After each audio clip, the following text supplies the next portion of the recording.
जनता party को 9 दिसंबर को 3 साल पूरे हो चुके हैं बने को। आज हमारे साथ जननायक जनता पार्टी के जिला अध्यक्ष ओपी सिहाग जी मौजूद है। उनसे हम बातचीत करना चाहेंगे कि इन 3 सालों में जननायक जनता पार्टी हरियाणा में धूम मचा रखी है और अच्छी दुष्यंत चौटाला जी ने विकास कार्य करवाए हुए हैं। उनसे हम बातचीत करते हैं कि इन 3 सालों में जननायक जनता पार्टी ने क्या क्या विकास कार्य किए हैं। नमस्कार सर। नमस्कार सर, जैसे कि आपकी पार्टी को 3 साल हो गए हैं, तो 3 साल में ऐसे क्या क्या विकास कार्य किए हैं उसके बारे में थोड़ा सा बताइए। देखिए, जननायक जनता पार्टी का गठन जो है 9 दिसंबर 2018 को हुआ था और गठन के 3 साल बाद लगातार पार्टी बढ़ती रही है। आपने देखा होगा अभी 9 दिसंबर को झज्जर के अंदर भी एक बहुत बड़ी भारी रैली हुई थी और वहाँ पर जो पार्टी की उपलब्धियाँ थी या भविष्य में पार्टी ने क्या करना इस बारे में चर्चा हुई थी।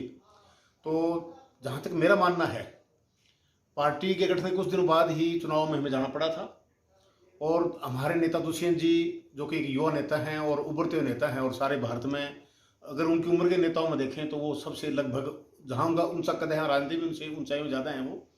तो उन्होंने जब चुनाव लड़ा पार्टी ने तो 10 सीटें आई और सरकार में महत्वपूर्ण भागीदारी हम निभा रहे हैं। और जहाँ तक आपने चर्चा की इस दौरान पार्टी ने कैसा काम किया है या सरकार ने कैसा काम किया है, मैं कहूँ कि पार्टी जो जैसे मैंने बताया युवा नेतृत्व के हाथ में है, बहुत आगे पार्टी बढ़ रही है। हम पहले जो पार्टी मूल पार्टी थी उसका ज़्यादा जो चर्चा होती थी वो देहात में ज़्यादा था, लेकिन दुष्यंत जी ने नेतृत्व जब से संभाला है और डॉक्टर अजय सिंह चौटाला जी के मार्गदर्शन में पार्टी जहाँ देहात के अंदर अच्छा कार्य कर रही है, आगे बढ़ रही है, वहीं शहरी क्षेत्र के अंदर भी बड़ा ज़बरदस्त रुतबा बना रही है। और आज के दिन हम ये नहीं कह सकते कि ये एक पर्टिकुलर क्षेत्र की पार्टी है, युवाओं की पार्टी भी है ये और बुजुर्गों की पार्टी भी है और माताएं बहनें मतलब सारे समाज के तबके जो हैं इस पार्टी से जुड़ रहे हैं। और इस पार्टी ने जब सत्ता में शामिल हुई और कुछ हमारे वादे थे चुनाव से पहले, तो सबसे बड़ा एक वादा था जो आपको ध्यान हो, हमारी मांग थी जो चुनाव में हमने घोषणा की, चुनाव घोषणा पत्र पार्टी का था, भाई यहाँ के जो बेरोजगार युवा हैं उनको हक मिले नौकरियों में, प्राइवेट नौकरियों में। तो 75% जो वादा था चुनावी वादा था, प्राइवेट जो कारखाने हैं, प्राइवेट फैक्ट्रियां हैं, इंस्टीट्यूशंस हैं, वहाँ पर हरियाणा के जो युवा हैं उनको मौका मिले, उनको काम मिले, तो वो वादा पूरा हो गया है। बड़ी खुशी की बात है। इससे युवा जो हरियाणा का है वो लगातार हमारे साथ जुड़ रहा है। इसी तरह पंचायती राज संस्थाओं में हमने मांग, उसमें हमारा घोषणा पत्र में था भी महिलाओं को पूरी भागीदारी देंगे, तो 50% भागीदारी महिलाओं के लिए उसमें कर दी है। और आगे जब चुनाव होंगे तो महिलाएं 50% की भागीदारी उनकी होगी। इसी तरह जो डिपो देखते हैं आप, फूड सप्लाई डिपार्टमेंट जो देता है इसमें खाद्य आपूर्ति विभाग में, वहाँ पर भी जो नए डिपो अलॉट होंगे उसमें 33% महिलाओं को मिलेंगे। बहुत बड़ी बात है ये, ताकि महिलाओं को बराबर का हक हो।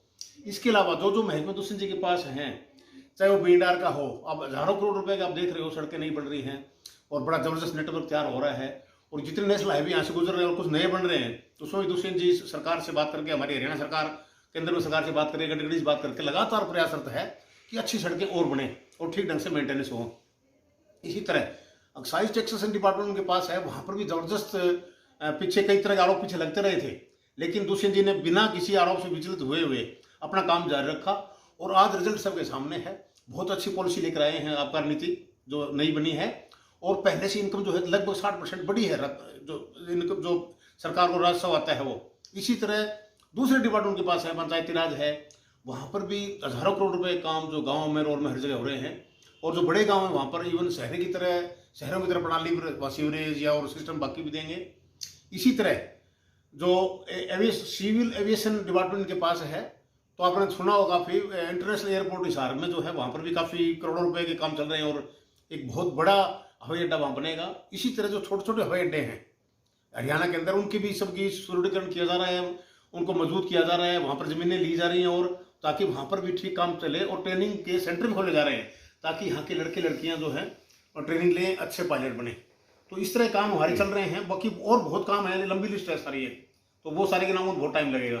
सर, आपकी पार्टी ने, जननायक जनता पार्टी ने भारतीय जनता पार्टी के साथ गठबंधन किया और गठबंधन के आपके 2 साल पूरे हो गए, तो 2 साल में ऐसे क्या क्या विकास कार्य हुए हैं, क्या क्या आपका गठबंधन कैसा चल रहा है? देखिए, ऊपरी स्तर पर गठबंधन बहुत अच्छा चल रहा है। दुष्यंत चौटाला जी डिप्टी सीएम और मुख्यमंत्री जी मनोहर लाल जी के अंदर बड़ा अच्छा तालमेल है, और जो मंत्री हैं सारे आपस में बहुत अच्छा तालमेल है। और हमारे डिप्टी सीएम साहब का केंद्र के जो नेता हैं सारे, चाहे वो प्राइम मिनिस्टर मोदी जी हों, अमित शाह जी हों या और नेता हों, सबके साथ अच्छा तालमेल है।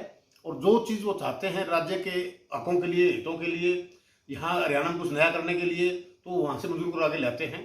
तो ऊपर स्तर पर अच्छा चल रहा है गठबंधन। सर देखा जाता है ऊपरी स्तर पे तो अच्छा गठबंधन है, लेकिन जो स्थानीय है, जो निकाय है, जो निचला स्तर है, वहां पर आपका गठबंधन सही नहीं चल रहा। देखा जाता है कि पंचकुला में आपके 2 पार्षद हैं, उनका आरोप है कि हमारे जो वार्ड है वहां पर विकास कार्य नहीं हो पा रहे हैं। इसमें आपका क्या कुछ कहना है? देखिए, कुछ निचले स्तर पर जो लोकल पॉलिटिक्स होती है कई दफ़ा वो हावी हो जाती है। तो नो डाउट पीछे हमारे 2 वार्ड में हमारे जो पार्षद जीते थे, शुरू में तालमेल ठीक रहा, लेकिन अब हमें भी कुछ लगता है कि वो कहीं न कहीं जानबूझ के नगर निगम में और दूसरे विभागों में भी कहीं कि हमारे जो उनकी अनदेखी हो रही है, इस मामले को हमने बड़ा उठाया है। इसके साथ साथ मैं आपको बता दूं कि पेड पार्किंग दोनों जो वार्ड है हमारे, सेक्टर 14 जो कि वार्ड नंबर 9 है, और वार्ड सेक्टर 20 जो कि वार्ड नंबर 14 है, वहाँ पर पेड पार्किंग उन्होंने नगर निगम के अधिकारियों ने लगा लो, मेयर ने लगा लो, गलत तरीके से लगाई है। उसको हम लगातार विरोध कर रहे हैं, और वो वहाँ नहीं होनी चाहिए थी, क्योंकि दोनों इंटरनल मार्केट हैं और 14 की मार्केट तो अभी तक डेवलप नहीं हुई। तो वो कुछ चीज़ें हैं, वो उसको हम टेकअप कर रहे हैं। और ये जो कहीं न कहीं हमें फील हो रहा है कि इग्नोर करने की कोशिश की जा रही है जो भाजपा के यहाँ नेतृत्व द्वारा, लोकल स्थानीय नेतृत्व द्वारा, उस मुद्दे को हमने ऊपर उठाया भी है। और हमने इस बात को आगे जो उच्च हमारे जो दोनों पार्टियों के जो उच्च नेता हैं, उच्च बड़े नेता हैं, उनके संज्ञान में हम ये लाया भी और ला भी रहे हैं। अभी हमारे जब हमने मिलकर गठबंधन हमारा है और चुनाव पीछे मिलकर लड़ा था मेयर का और पार्षदों का, बड़े अच्छे रिजल्ट आए थे। तो अब ये ऐसा नहीं करना चाहिए उनको, और हमें मिलकर रहेंगे तो अच्छा रहेगा। अगर वो अलग अलग होते हैं तो दिक्कत ही आएगी दोनों पार्टियों को। सर देखा जाता है पंचकुला में विकास कार्य भी हो रहे हैं, रोज नींव पत्थर भी रखे जा रहे हैं, पर आपकी जननायक जनता पार्टी का कोई भी सदस्य है या कोई भी कार्यकर्ता उसमें दिखाई नहीं देता। इसका क्या कारण मानते हैं? देखिए, जैसा मैंने बताया ना आपको, स्थानीय स्तर पर कहीं न कहीं है ये दिक्कत। हमने प्रशासनिक अधिकारियों को भी कहा है, भाई ये क्या, जब कोई यहाँ बड़ा फंक्शन होता है गवर्नमेंट स्तर का, जब गवर्नमेंट में हमारी भागीदारी है पार्टी की, तो हमें उसका बाकायदा बड़े तरीके से मैसेज आना चाहिए। ये है कहीं न कहीं दिक्कत है, मुझे लगता है स्थानीय स्तर पर कहीं न कहीं।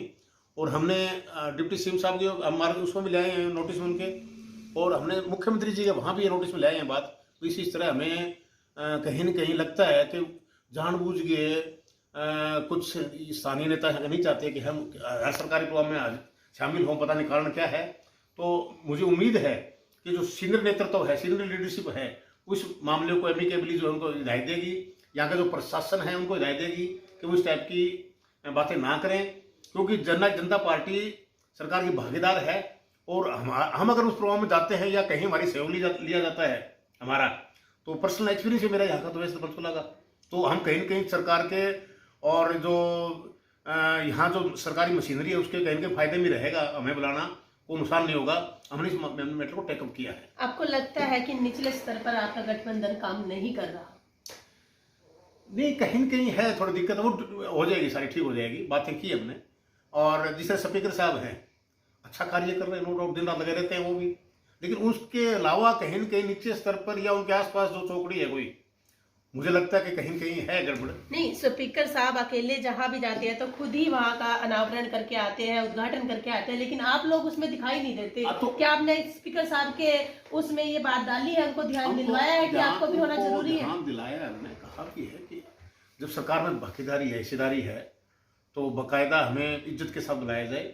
शुरू में 2-3 दफ़ा बुलाया था, हमें गए थे हम, लेकिन हमें लगा कि हमें इग्नोर किया जा रहा है। तो ओपी शाह तो वहीं जाएगा अगर कोई ढंग से, कोई इज्जत से, या मेरी पार्टी का, हमारी पार्टी जो कार्यकर्ता है यहाँ, तब हम जाएंगे। अगर हम जाएं वहाँ को इग्नोर करें टोटली, बिल्कुल नहीं जाएंगे।